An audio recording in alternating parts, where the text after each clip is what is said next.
Bonjour à tous les téléspectateurs, je suis Sensor et Stumina, les commentateurs du match d'aujourd'hui. Nous allons commencer la mise à jour du 4e jour de la ligue de la saison régulière de l'Indo-Pakistan. Tôt le matin, l'armée pakistanaise a lancé une attaque contre l'Inde, ce qui a conduit à une escalade du conflit. En réponse à l'attaque pakistanaise, l'Inde a riposté, menant à une reprise des hostilités entre les deux pays. La situation semble actuellement stabilisée. Voici un résumé complet des événements survenus du 9 au 10 mai. Entre le 9 mai et le 10 mai, de nombreux événements importants se sont produits. Wooseon Andon a vu le rassemblement de troupes qui ont attaqué Pakistan, y compris les 5 divisions américaines déployées à Srinagar. Les bases aériennes d'Islamabad, Lahore, Rawalpindi, Rafiki et Murid, ainsi que 3 autres bases stratégiques, ont été bombardées. Cependant, ces 5 missiles n'ont pas tous atteint leurs cibles au Pakistan, mais il semble que le résultat ait été similaire. Le drone a atteint sa cible, causant des explosions. Cependant, les résultats attendus n'ont pas été obtenus. Pourtant, cette attaque a secoué le monde entier. Le 4e jour, l'armée de Pakistan a contre-attaqué Marius, une ville portuaire stratégique à l'est d'Azaf, ayant une grande importance militaire. Malgré leur détermination à résister, le résultat a été désastreux. Ils ont été complètement écrasés par la défense ennemie. L'armée pakistanaise d'Amoutin a utilisé plus de 400 chars et avions de combat, lançant une attaque contre 36 villes indiennes. New Delhi a aussi été bombardée. L'armée pakistanaise a lancé une cyberattaque pour paralyser les principaux sites web indiens avant l'offensive principale. Le parti au pouvoir en Inde et des institutions clés telles que la police et l'armée ont vu leurs sites attaqués de façon ciblée. Par la suite, l'armée pakistanaise a utilisé divers drones, missiles et avions de combat pour mener ces attaques. Il a été confirmé que 36 villes 26. On dit que la défense aérienne de New Delhi a été pratiquement neutralisée. L'armée pakistanaise a également attaqué la base aérienne d'Udampur en Inde et a bombardé la piste de Patanko. Dans Srinagar, la plus grande ville du Cachemire, des explosions ont eu lieu et les civils ont commencé à évacuer. Rajkumar Thapar, un haut responsable de l'armée de l'air indienne, a été tué chez lui lors d'une frappe aérienne pakistanaise, ce qui est encore plus surprenant. Mais il ne s'agissait pas seulement de frappes aériennes. L'armée pakistanaise a mené des frappes aériennes et des bombardements depuis le Cachemire, une région frontalière, en plus de diverses opérations de sabotage contre l'Inde. L'Inde n'a eu d'autre choix que de subir les attaques de l'armée pakistanaise. Surtout, la raison pour laquelle l'Inde a continué à subir les attaques cette fois-ci, c'est qu'elle n'a pas pu répondre correctement aux chars pakistanais. En effet, l'armée indienne n'a pas pu faire face efficacement aux chars ennemis qui avançaient en masse. Cela donne aussi un avertissement important à notre pays. Si nous ne pouvons pas répondre efficacement à une attaque de drone du Nord, nous pourrions faire face à une situation comparable à celle de l'Inde. Le fait qu'Amritsar ait été frappé par des drones montre aussi qu'il y a des failles dans la défense aérienne de l'Inde. Mais l'Inde n'était pas non plus totalement sans défense. L'Inde a renforcé sa défense aérienne en installant des systèmes à Rapiki, Murid, Chakrala et à la base aérienne de Rahim Yar Khan pour contrer les attaques pakistanaises. Ici, chaque camp a mené des frappes aériennes contre les bases et installations militaires ennemies.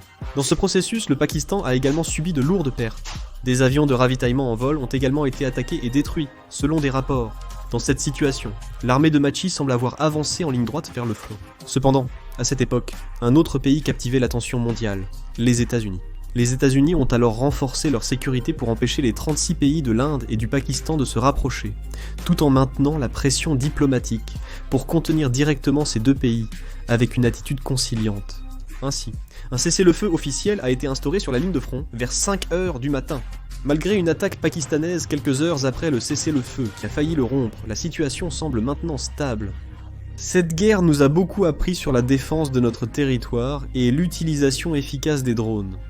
Et même si la bataille en été remportée par le Pakistan, de plus en plus d'analystes estiment que l'Inde a en réalité remporté la guerre.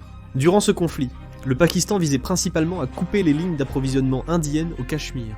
Malgré la fin des hostilités, l'Inde contrôle toujours le fleuve Indus, maintenant une pression sur le Pakistan.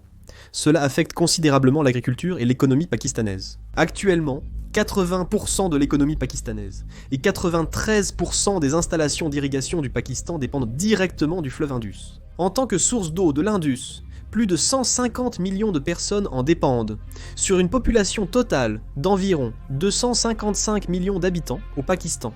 Plus de 60% de la population pakistanaise utilise l'eau de l'Indus, et maintenant que le fleuve Indus commence à se tarir, c'est un problème très grave pour le Pakistan. Plus que Karachi, Lahore, Multan et d'autres grandes villes du Pakistan, toute la région dépend directement de l'eau de l'Indus. Selon les experts, si l'Inde coupe l'Indus, Le Pakistan pourrait perdre jusqu'à 25% de son produit intérieur brut. Le Pakistan, déjà connu mondialement comme un pays dépendant de l'eau, serait grandement impacté économiquement et dans la vie quotidienne de ses habitants si le fleuve Indus venait à être bloqué ou réduit. La production alimentaire, l'approvisionnement en électricité et l'eau potable au Pakistan dépendent principalement du fleuve Indus. Mais il est difficile d'imaginer que l'Inde coupe réellement le débit de l'Indus, déclenchant un conflit. C'est peu probable. Il est préférable de prendre des mesures pour garantir les ressources en eau au Cachemire. De plus, la région frontalière est également cruciale. La guerre de l'opinion publique était un autre type de guerre. Pakistan et l'Inde ont montré des attitudes très différentes. Mais Pakistan a activement utilisé l'intervention des casques bleus. Ils ont même montré qu'ils utilisaient activement YouTube. Le Pakistan a poursuivi la publication de vidéos de contre-attaque contre l'Inde, tout en minimisant publiquement ses propres pertes. Ils ont continué à se poser en victime sur les réseaux sociaux pour justifier leurs actes. Et puis, en revanche, l'Inde a minimisé ses déclarations dans les médias et n'a pas bien révélé la situation. Malgré la diffusion de vidéos choquantes de civils sur les réseaux sociaux, l'Inde a continué à être critiquée, renvoyant l'image d'un pays constamment attaqué. En regardant ces vidéos, on constate que le Pakistan poursuit ses attaques, qui causent quand même des dommages, tandis que les attaques de l'Inde semblent moins fréquentes. En ne regardant que les vidéos, vous pourriez avoir cette impression.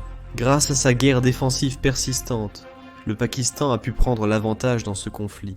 La guerre de l'opinion publique menée par le Pakistan a renforcé la fierté nationale et accumulé des victoires stratégiques. La guerre de l'opinion publique est donc très importante, et il semble que nous devrions également y prêter beaucoup d'attention.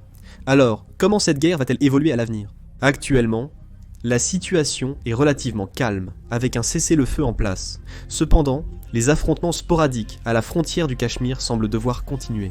Le problème reste la forte emprise de l'Inde sur le Cachemire, qui semble pour l'instant sans solution.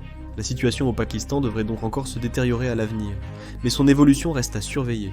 Le succès militaire du Pakistan a remonté le moral, mais la guerre prolongée a vite suscité de l'inquiétude.